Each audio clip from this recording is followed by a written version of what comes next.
children, good morning to you all. I hope you all well and safe in home. Children, in the last unit, that is 12th unit, we have been learnt the internal structure of plants, that is plant anatomy, and the physiological aspects of plants. The functional aspects like photosynthesis and respiration we have been learnt already, isn't it? Okay, I hope you all you all studied the previous portion what I taught already. Okay, now we are going to learn about unit 14, that is transportation in plants. What do you mean by transport? Transport means something carried to one place to another. Something carried to one place to another, isn't it? Now transportation in plants.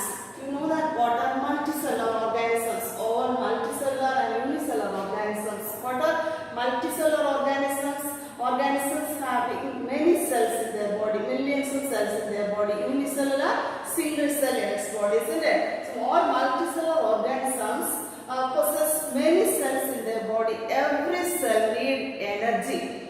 How these organisms are getting energy? From food, isn't it? So all cells need energy and oxygen or energy by the oxidation of food. So every organism or every cell need food and oxygen or nutrients and oxygen for their growth and development or maintenance of life and their survival, isn't it? So by the how these organisms are getting energy? By the oxidation of food. Okay, so have you ever wondered this the water from plants or transported to the top of the tree? For example, you all know that there are two important systems in plants, isn't it? Root system and shoot system. The part of the plant which is present below the soil level is root system, above the soil level is shoot system. What's the function of root? Root absorbs water and mineral salts from the soil, isn't it? So this root, so it has to transport to the aerial parts of the plant body. Yes. So have you ever wondered how the water absorbed by the root is transported to the aerial parts of the plant body? Yes. How it is transported? Through the conductive tissue, isn't it? Yes. Now the leaves, you all know that leaves prepare the food.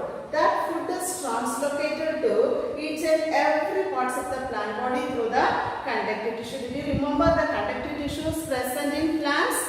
That is xylem and phloem, isn't it? Xylem and phloem. These are the conductive tissue. But in animals, blood is the conductive tissue. But in plants, xylem and phloem are the conductive tissues. Plants do not have a circulatory system like animals. So plants have the conductive tissue to conduct or to transport water and mineral nutrients. Okay, so xylem, so for this we have to recall the previous chapter, that is the conductive tissues. Conductive tissues, xylem and phloem.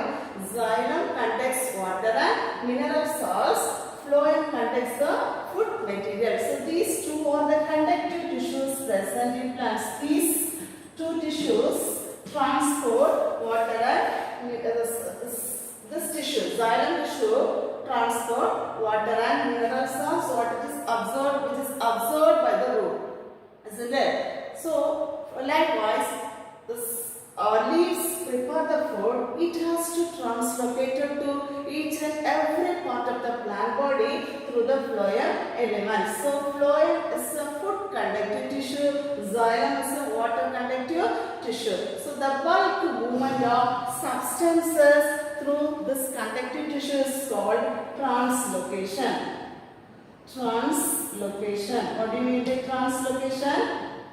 The bulk movement of substances through the conductive tissue. Which are the conductive tissue?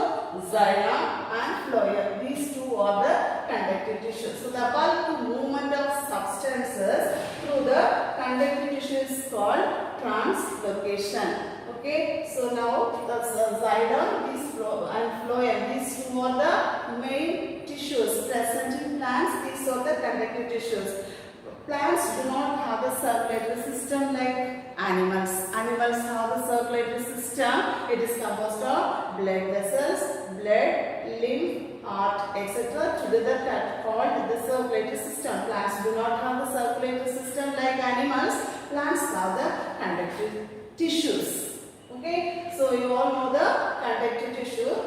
You must know the functions of conductive tissues, namely xylem and phloem. Okay, now the means of transport. So root absorbs the water and mineral salts from the soil. How it is transported, that also you know, isn't it? Next is means of transport in plants. The movement of means of transporting plants, the movement of water in plants by two ways, that is active transport and active transport and passive transport. Okay, active transport, this movement of water in plants by two ways. One is active transport, another one is passive transport, that is diffusion. So the movement of water in and out of the cells is carried out by two ways, that is active transport and diffusion. It's also nothing but passive transport. This first is about diffusion. The movement of molecules from a region of higher concentration to a region of lower concentration, that is diffusion. Listen, movement of molecules from a region of higher concentration to a region of lower concentration. Suppose this is a plant cell, here also plant cell. Before diffusion, the cells like this. Cells look like this. So, these are the minerals and water solids which is present out of the cell. So, during diffusion, the movement of molecules from higher concentration to a region of lower concentration without using any energy, that is called diffusion. So the cells before diffusion it will like this. After diffusion, the molecules enter inside the cell. It is also known as passive absorption. Okay, passive transport of water. So this passive transport of water is not utilizing any energy for the transportation. So passive transport or diffusion is the movement of molecules from a region of higher concentration to a region of lower concentration. That is called diffusion. It is also called passive transport. This method of transport is not utilizing energy. So without utilization of energy, this movement takes place. Next is active transport. Active transport, the movement of molecules using energy to transport across the cell membrane. This active transport utilizes the movement of molecules from a region of higher concentration to a region of lower concentration, but that movement utilizes the energy. The plasma membrane or the cell membrane have proteins. That proteins utilize the energy and pump the molecules inside the cell. These proteins, plasma membrane have proteins. That proteins use the energy to pump the molecules inside the cell. They are also called, these proteins are also called pumps. This utilizes energy. Okay, so active transport utilizes energy to pump the molecules inside the cell. It is carried out by the proteins which are present in the plasma membrane. So these proteins are also called as pumps. So these pumps utilizes energy to transport the nutrients into the cell, water and nutrients into the cell. Next is osmosis. Next method is osmosis. Osmosis is the movement of solvent or water molecules from a region of higher concentration to the region of lower concentration against concentration gradient. Sun. So osmosis is the movement of solvent or water molecules from a region of higher concentration to the region of lower concentration through a semi-permeable membrane. This plasma membrane acts as semi-permeable membrane. What is semi-permeable? That membrane allows certain selected particles to get through it. So osmosis is the movement of molecules from a region of higher concentration to the region of lower concentration through a semi-permeable membrane. So the movement is goes on till the equilibrium is reached. Equilibrium in the sense both outer and inner. Both the outer and inner means outside of the cell as well as the inside. When the concentration is same, this osmosis or the movement starts. Now, it can be demonstrated by an experiment, that is thistle funnel experiment. What do you mean by osmosis? Osmosis is the movement of molecules or water molecules or solvent from a region of higher concentration to a region of lower concentration through a semi-permeable membrane. Okay, now it can be demonstrated by a thistle funnel experiment. Thistle funnel experiment. So take a thistle funnel. At one end, you have to tie a semi-permeable membrane, or here in plant cell, plasma membrane acts as a semi-permeable membrane. Now, it is kept inside this. It is filled with the sugar solution.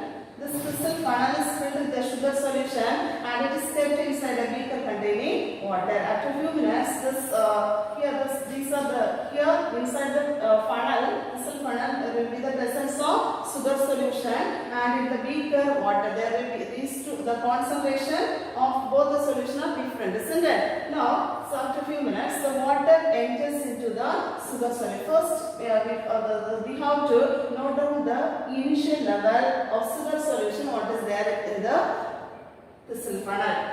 So water diffuses through the semi-permeable membrane and mixes with the sugar solution. Now finally the level of sugar solution rises in the thistle funnel. Okay, so from this we can prove this osmosis. So osmosis is the movement of solvent or water molecules. Movement of solvent or water molecules from a region of higher concentration to the region of lower concentration through the semi-permeable membrane. That is osmosis. The movement of molecules takes place till the equilibrium is reached. Now, next is plasmolysis. This is plasmolysis. So this is a cell fully turgid, isn't it? This plasmolysis is when the water comes out of the cell, there will be the stringage of protoplast. This is stringage of cell membrane or protoplast. So this is a condition in which the water from the cell comes out of the cell. That is plasmolysis. So plasmolysis, it occurs when water from the cell comes out of the cell. It results in shrinkage of plasma membrane. Shrinkage of plasma membrane.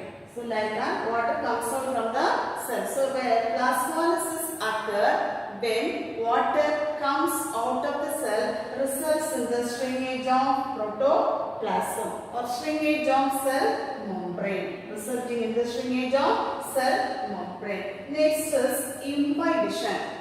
Imbibition.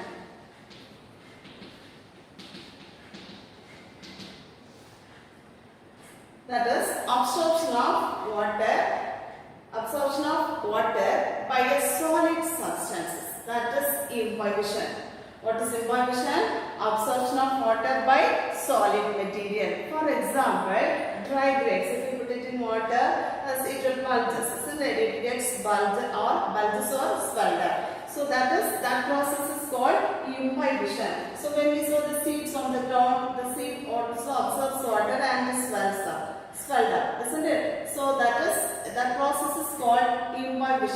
Due to imbibition, if they are not imbibition, the seedling should not come out of the soil. Should not come. The baby plant should not come out of the seed. So by water, water is absorbed by the solid substances. That is imbibition. So the imbibition is the process of absorption of water by solid substances. Example: dry seeds, dry grapes, etc. Okay. So dry seeds, when we soaked in water, this dry seeds get bulges, isn't it now? So that process is called imbibition. So what is called imbibition? The process of absorption of water by solid substances. Example: dry grapes. So without imbibition, there is no seedling formation. So seedling, imbibition, due to imbibition, the baby plant also comes out of the seed. That is one of the process. Next, next is means of transport. Next is the root hair cell. What is mean by root hair? What do you mean by root hair? Pathway was how the water is entered into the root. You all know that. What is absorption? What is absorption? Uptake of water by roots. That is absorption, isn't it? That's one of the foremost function of the root. What are the functions of root? Absorption of water and minerals as well as the fixation, isn't it? The root fixes the platform in the soil. Now the pathway of water absorption by roots.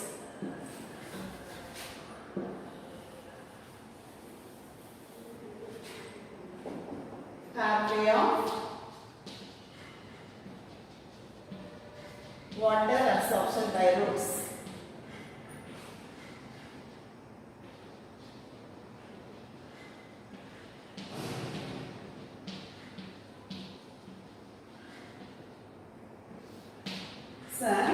This is the outermost layer of the root, that is rhizodermis. This rhizodermis here, unicellular root hair. What are root hair?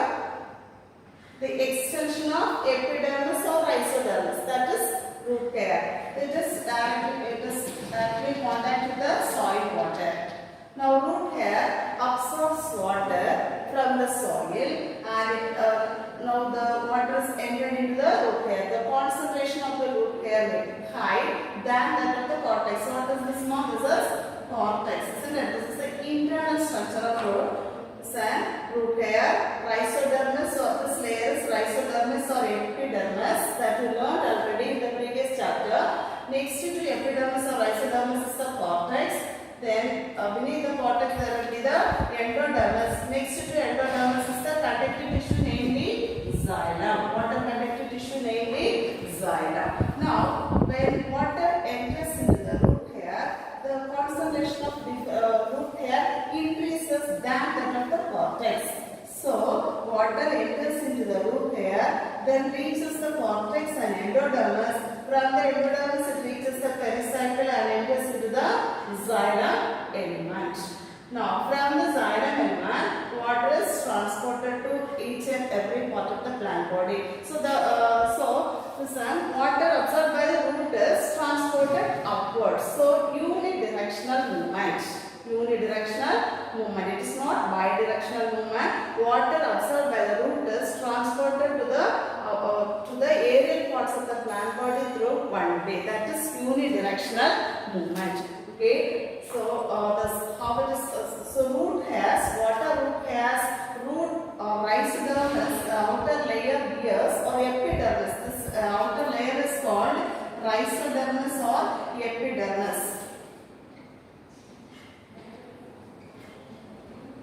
Rhizodermis, or it is termed as epidermis. So the extension of rootless or epidermis or rhizodermis is called root hair. What are root hair? Extension of epidermal layers. So the epidermal layer bear unicellular millions of root hairs. Unicellular root hairs. These root hairs increase the area of absorption. Root hairs absorbs water and mineral salts from the soil, and it also increases the area of absorption. Okay, so unicellular root hairs, millions are there in the epidermis. Next, so when soil water enters into the root hair, the concentration of the root hair cell increases. So it than that of the cortex. Next layer is cortex that you learned already, isn't it? Yes. Now this cortex, due to pressure differences, the cortical cells enters into the endodermis pericycle and reaches the xylem element. From the xylem element, it is transported to each and every part of the plant body. Okay. So this pathway of water absorption by roots, there are two pathways. One is apoplastic pathway, another one is symplastic pathway. There are this water enters into the root hair by two pathways. Once water enters into the root hair and it is transported to the xylem element by two pathways. One is apoplastic pathway, another one is symplastic pathway. There are two pathways in which water enters into the root cells. So, in apoplastic pathway, the soil water enters through the cell wall and also the intercellular spaces by diffusion. So apoplastic pathway, this is cell wall, isn't it? So apoplastic pathway, this water enters through the cell wall and also the intercellular spaces. What do you mean by intercellular space? Space in between the cell. So apoplastic water, when it enters into the root hair cell and it enters from the root hair, it enters into the cortical cells and the remaining cells. How it is entering? How water is entering? There are two pathways. First one is apoplastic pathway. In apoplastic pathway, water enters through the cell wall and also the intercellular spaces by diffusion. Then next is about symplastic pathway. During symplastic pathway, water enters through the cytoplasm and also through the cell membrane. Water enters through what is this? This is symplastic pathway. This one is apoplast pathway. So symplastic pathway, water enters through the cytoplasm and also the cell membrane by active transport. So pathway of water absorption by roots. There are two pathways, apoplastic pathway and symplastic pathway. Apoplastic pathway, water enters through the cell wall and also the intercellular spaces. In symplastic pathway, water enters through the cytoplasm or through the cell membrane. Okay, so these are the two pathways. So today we have been learned about the types of means of transporting plants and so root hair as a water absorbing unit. Next, pathway of water absorbed by the roots. First what we learned now? First, the means of transporting plants. What do you mean by translocation? The bulk movement of substances through the conductive tissues or the vascular tissue is called translocation. What do you mean by translocation? The bulk movement of substances through the vascular tissue is called translocation. Next, means of transporting plants. What are the means of transporting in plants? Diffusion and active transport. Diffusion, active transport, osmosis. Okay, so diffusion. What do you mean by diffusion? The movement of molecules from a region of higher concentration to the region of lower concentration without utilization of energy. That is diffusion. What do you mean by active transport? This movement of molecules need energy to transport, isn't it? Movement of molecules need energy to transport the substances. So here this proteins In active transport, the membrane proteins use the energy to transport the substances across the cell membrane. So the proteins are called pumps. So the proteins are called pumps. It is also called uphill transport. As an active transport is also called the uphill transport. Next one is osmosis. Osmosis is the movement of solvent or water molecules from a region of higher concentration to the region of lower concentration through a semi-permeable membrane. This movement takes place till the equilibrium is reached, isn't it? Now, it can be demonstrated by an experiment, that is thistle funnel experiment. This thistle funnel is filled with sugar solution, and one end is covered by a semi-permeable membrane. This thistle funnel is kept inverted inside a beaker containing water. Now after few minutes, first we have to note down the initial level. Then after few minutes, the water from the beaker enters into the thistle funnel and increases. Finally, the level of sugar solution increases in the thistle funnel. Thus, we can demonstrate osmosis. Next, what is imbibition? Absorption of water by a solid substances. What is imbibition? Absorption of water by a solid substances. So when a solid substance absorbs water, for example, dry seeds and dry grapes, when it absorbs water, it will get bulges and swelled up. That process is imbibition. So it's one of the process for the coming out of seedling from the seeds. So without imbibition, the seedling should not emerge out of the soil. Okay. Now, the plasmolysis. Plasmolysis is the process when the water comes out of the cell. Suppose if this is a plant cell, here there will be the plasma membrane and cytoplasm. When the cytoplasm contains water, when the water comes out of the cell, it may be cell synthesis made of protoplast or the cell membrane. Next, pathway of water absorption by the roots. Root hair absorbs water. What are root hairs? Unicellular, fine, hair-like structures originate from the epidermis. This root hair absorbs water and it is transported to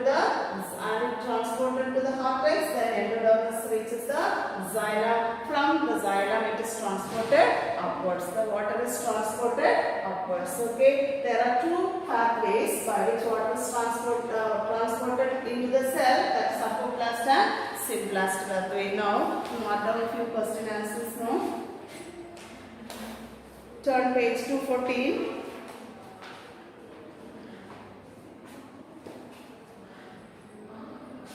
Roman number 2, fill in the blank. Second one, water enters the root cell through a dense plasma membrane. Write down the answer. Root hair cell plasma membrane. Root hair cell plasma membrane. Roman number 2, second one, root hair cell plasma membrane.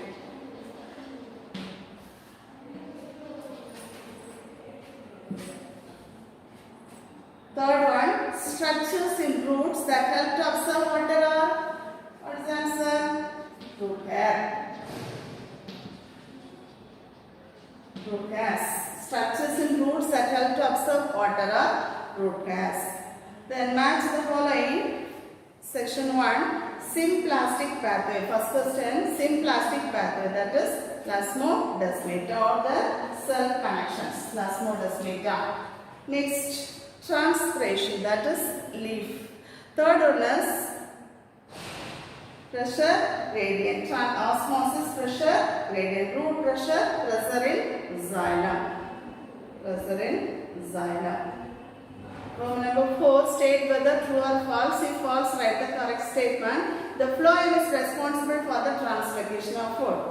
That is true, isn't it? Then question number 4.